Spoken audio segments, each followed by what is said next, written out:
స్థలం లేకపోవడం కారణం ఏంటి? ఆయనకి స్థలం ఉంది కానీ సత్రంలో స్థలం లేదని చెప్పి లేఖనాల్లో రాయబడి ఉంది.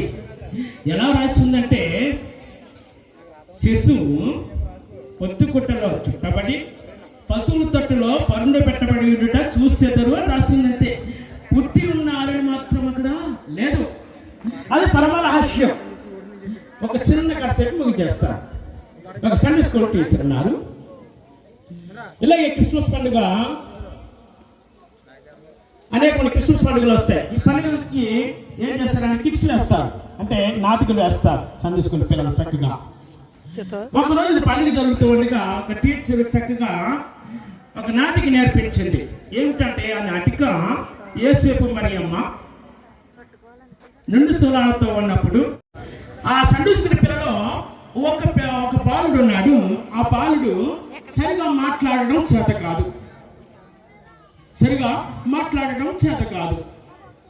చెప్పిన మాట మళ్ళీ తిరిగి చెప్పడం చేత కాదు. కాబట్టి ఈ తోటి పిల్లలందరూ కూడా చక్కగా పాత్రలు, అంటే ఒకరు మరియమ్మ, ఒకరు యోసేపు, గొల్లలు, జ్ఞానులు, పశువులతోటి ఈ విధంగా పాత్రనిచ్చి ఉంటున్నారా, పాత్రనిచ్చి నాటిక వేస్తున్నారు. అందులో ఆ పిల్లవాడు ఏం చేస్తాడంటే, నాకు కూడా ఒక పాత్ర కావాలి అన్నాడు. దేవునికి స్తోత్రం, హల్లెలూయా.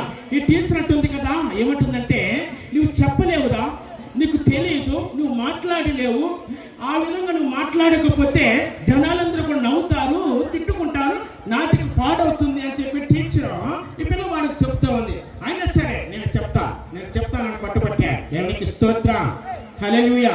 అలా పట్టుపట్టడం వలన, అబ్బాయి పట్టుపట్టడం వలన ఈ టీచర్ ఏం చేస్తుందంటే ఒక పాత్ర ఇచ్చింది. ఏమిటంటే ఆ పాత్ర, మరియా యోసేపులు తలుపు తడతారు, అప్పుడు నువ్వు తలుపు ఇలా తీసి వెంటనే తీసి స్థలం లేదు పో అన్న మాట అని సరిపోతుంది అన్నాడు. దేవునికి స్తోత్రం, హల్లెలూయా. ఏమన్నారు? స్థలము లేదు పో, ఆ మాట అంటే సరిపోతుంది, అది నీ పాత్ర అని చెప్పి ఈ టీచర్ ఈ పిల్లవాడికి చెప్పి ట్రైనింగ్ ఇచ్చింది. ఎలాగైతే మొత్తం మీద స్థలం లేదు పో అంట కంటస్థ పట్టేశాడు. బాగానే ఉంది, చక్కగా చెప్తున్నాడు కదా అని చెప్పి ఈ నాటికలో పెట్టారు. ఆ పిల్లవాడు నాటికి చక్కగా జరుగుతూ ఉంది. అందరూ పాత్ర కూడా చక్కగా చేస్తూ ఉన్నారు. చివరిలో ఈ పిల్లవాడి యొక్క పాత్ర వచ్చింది. మరియా యోసేపులు వచ్చి తలుపు తడుతున్నారు. ఈ పిల్లవాడు ఏం చేశాడు? డబే తలుపు తీశాడు. దేవునికి స్తోత్రం, హల్లెలూయా. తలుపు తీసి ఆ పిల్లవాడు ఏమనాలి?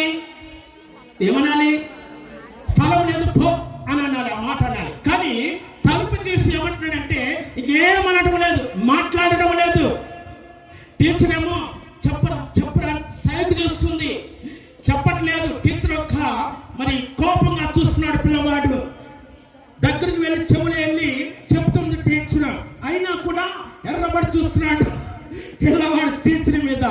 చివరికి ఏం చెప్పాడో తెలుసా?